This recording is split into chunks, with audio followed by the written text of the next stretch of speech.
आप देख रहे हैं शार्प मीडिया न्यूज, सबसे तेज सटीक खबर। हम लोगों ने ट्रेस, टेस्ट और ट्रीट के मंत्र को जमीनी हकीकत पर उतारने के लिए पूरी ताकत लगाई और उसका परिणाम है कि 95% से अधिक रिकवरी रेट उत्तर प्रदेश के अंदर है। पॉजिटिविटी रेट उत्तर प्रदेश के अंदर 3 के आसपास है।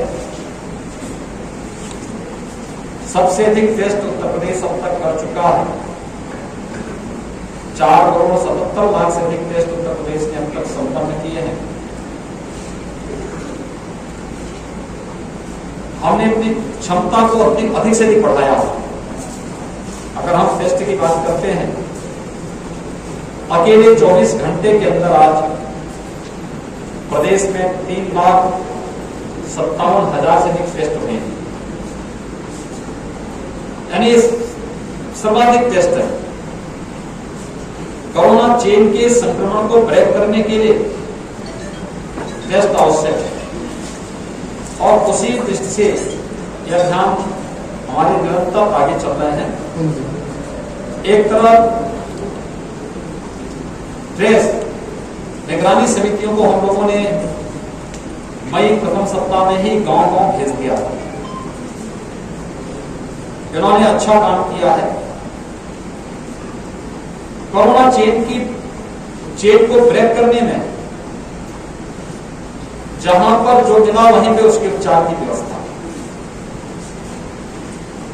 मेडिसिन की वितरण की व्यवस्था होने के माध्यम से और हर एक स्तर पर, चाहे स्वच्छता, सैनिटाइजेशन और फॉगिंग की कार्रवाई हो, चाहे निगरानी समिति के द्वारा समय पर हर लक्षण युक्त व्यक्ति को दवा उपलब्ध करवाने, 24 घंटे के अंदर आरआरटी की टीम के द्वारा वहां पर उन लोगों का एंटीजन टेस्ट करवा लेना, ये सभी कार्य युद्ध स्तर पर जहां प्रारंभ हुए और उसी का परिणाम है कि जिस प्रदेश के बारे में सभी विशेषज्ञ मानते थे कि उत्तर प्रदेश में कोरोना नियंत्रित हो जाएगा, यहाँ की स्थिति अत्यंत खराब हो जाएगी, आज पिछले 24 घंटे के अंदर मात्र 3,300 केस ही उत्तर प्रदेश में आए, जबकि आशंका व्यक्त की जाती थी कि लाखों की संख्या में आएंगे। इसी प्रकार से एक्टिव केस के बारे में भी ये लोगों का मानना था कि 10 मई तक उत्तर प्रदेश में 30 लाख से अधिक एक्टिव केस होंगे। आज 26 मई है, आज उत्तर प्रदेश में कुल 62,000 एक्टिव केस बचे हैं। यानी हमारा जो कोरोना प्रबंधन के प्रति जो नीति हम लोगों ने अपनाई वो सफलतापूर्वक आगे बढ़ रही है। जहां इस पर हम कार्य कर रहे हैं, वहीं कोरोना के बाद जो कुछ नए कॉम्प्लिकेशंस देखने को मिले हैं, एक बहुत सारे पेशेंट ऐसे हैं जिनकी रिपोर्ट नेगेटिव आ चुकी है, लेकिन अभी भी उनके सामने कुछ समस्याएं हैं। हर जनपद में पोस्ट कोविड वार्ड की स्थापना की कार्रवाई हमारी प्रारंभ हुई और इसमें काम करना प्रारंभ किया है।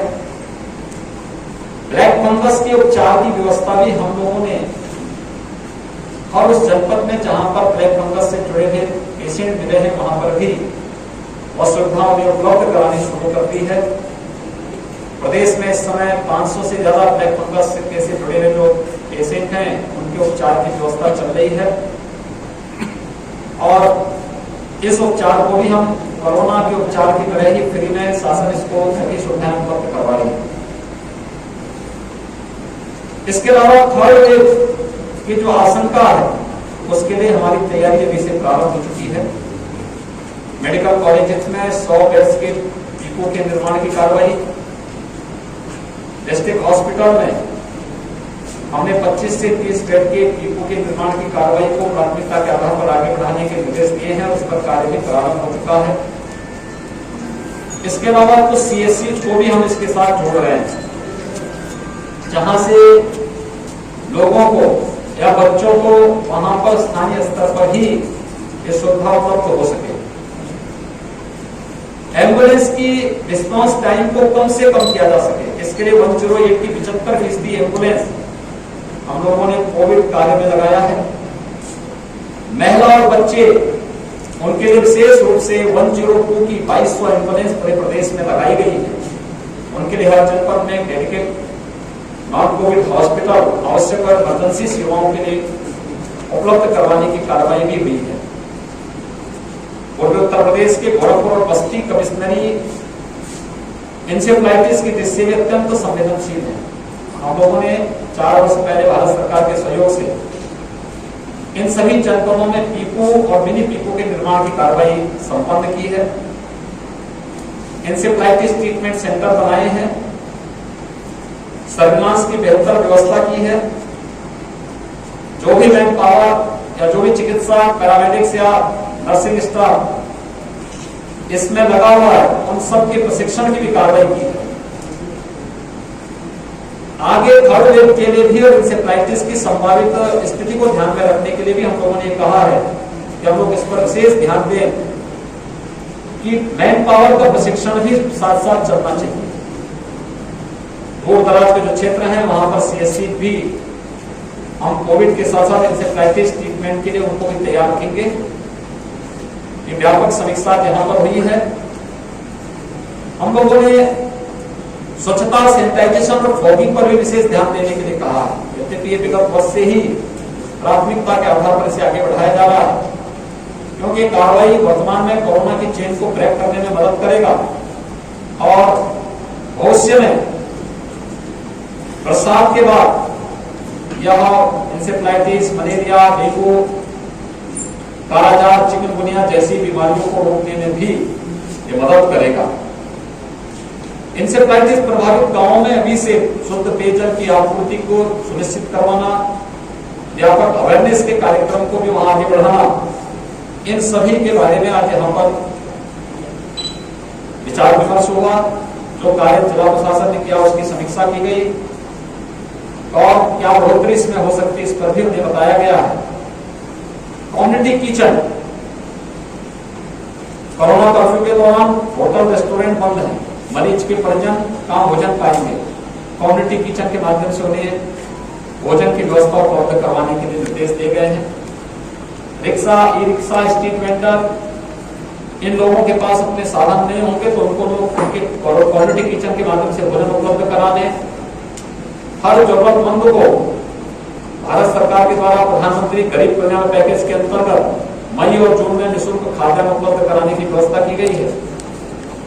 राज्य सरकार के द्वारा जून, जुलाई, अगस्त में निःशुल्क खाद्यान्न हर जरूरतमंद को उपलब्ध करवाने के साथ ही जितने भी श्रमिक हैं, संगठित और असंगठित क्षेत्र के स्ट्रीट वेंडर हैं और अन्य प्रतिदिन मेहनत करके कमाने खाने वाले उन लोगों के लिए भी भरण पोषण भत्ता की व्यवस्था सरकार ने जून महीने में प्रारंभ की है। ये सभी कार्रवाई हमारे साथ साथ चल रही है। मैंने सभी जनप्रतिनिधियों से भी अपील की है, कोरोना के दौरान उन्होंने बेहतर कार्य किया। किसी एक सीएससी अपने विधानसभा क्षेत्र में या अपने संसदीय क्षेत्र में किसी एक सीएससी या पीएससी को वे गोद लें और उस पर वे निरंतर वहां विजिट करके वहां की गतिविधियों को आगे बढ़ाने में अपनी मदद करेंगे तो ग्रामीण क्षेत्र में स्वास्थ्य सुविधाओं को और बेहतर बनाने में हमें मदद मिल सकती है। कोरोना के खिलाफ जो लड़ाई चल रही है इसमें वैक्सीनेशन का भी बहुत बड़ा रोल है। प्रदेश ने अब तक 1,81,00,000 से अधिक लोगों को वैक्सीन दिया है, जिसमें 13,65,000 से अधिक युवाओं को उपलब्ध हमने उत्तर प्रदेश के अंदर वैक्सीन उपलब्ध करवाया है। 1 जून से हम वैक्सीनेशन के कार्यक्रम को काफी ज्यादा तेजी के साथ आगे बढ़ाए। 45 साल से अधिक उम्र के प्रत्येक व्यक्ति को वैक्सीन पहले से उपलब्ध कराया जा रहा है। हर एक जनपद में, प्रदेश के अंदर वर्तमान में 23 जनपदों में हम लोगों ने 18 से 44 वर्ष की आयु के लोगों को वैक्सीन देने की कार्रवाई प्रारंभ की है। 1 जून से सभी 75 जनपदों में हम इस वैक्सीनेशन के कार्यक्रम को तेजी से आगे बढ़ाना चाहते हैं। इसके लिए सभी प्रकार के निर्देश हर जनपद को दिए जा चुके हैं। 18 से 44 वर्ष की आयु वर्ग के जिन लोगों को वैक्सीन देना है उसमें कुछ प्राथमिकताएं भी तय की गई। अभिभावक स्पेशल बूथ बनेंगे।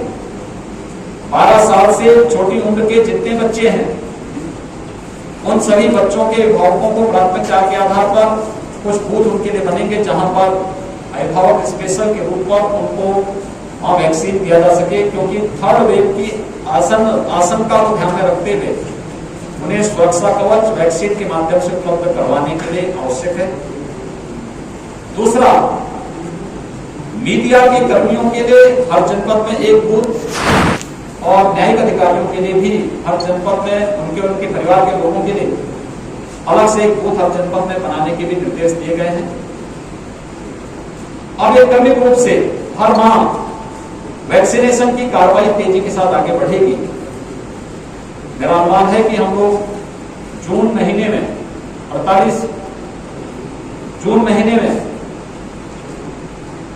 18 से 44 आयु वर्ग के 48 लाख युवाओं को यह वैक्सीन उपलब्ध करवाने में सफल हो जाएंगे, और ऐसे ही 45 वर्ष की आयु के लोगों को भी अब तक हर महीने जितना वैक्सीन दे रहे हैं इससे ज्यादा वैक्सीन हम लोग उपलब्ध करवाएंगे। ये सभी कार्रवाई वैक्सीनेशन का एक पूरा कार्यक्रम, जितना पूरा ड्राइव चल रहा है, ये फ्री में है और हर एक जरूरतमंद व्यक्ति ऑनलाइन रजिस्ट्रेशन करके इसका लाभ ले सकता है।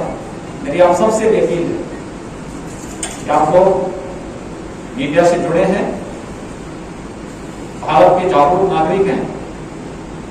कोरोना के खिलाफ देश का जो अभियान है, ये अभियान में हम सब की जिम्मेदारी बनती है कि हम इसका एक हिस्सा बने, लोगों के मनोबल को बढ़ाने में योगदान दें, लोगों के अंदर सकारात्मक ऊर्जा का संचार करने में अपना योगदान दें, और साथ साथ लोग टेस्ट से न भागें। अगर निगरानी समिति कहीं पर किसी लक्षण युक्त व्यक्ति को चिन्हित करती है कि इसका टेस्ट होना आवश्यक है, वे लोग टेस्ट से भागे ना, बल्कि टेस्ट अपना जरूर कराएं। जिस प्रकार के निर्देश स्वास्थ्य टीम के द्वारा उन्हें उपलब्ध कराए जा रहे हैं उसका पालन करें। और दूसरा, वैक्सीन फ्री में है, ये सुरक्षा कवच है, वैक्सीन लगाने से भी न भागे, यही मेरी आप सबसे अपील है।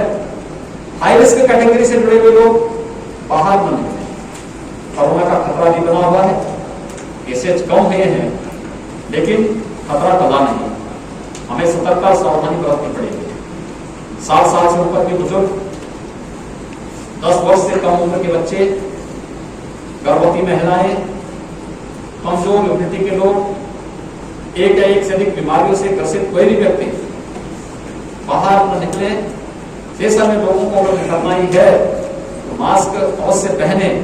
अगर इसका व्यापक प्रचार प्रसार अगर हम कर सकें तो निश्चित ही कोरोना के खिलाफ देश की लड़ाई विजयी होगी, देश जीतेगा, कोरोना हारेगा। इस संकल्प के साथ आप सभी अपना योगदान देंगे। बहुत बहुत धन्यवाद।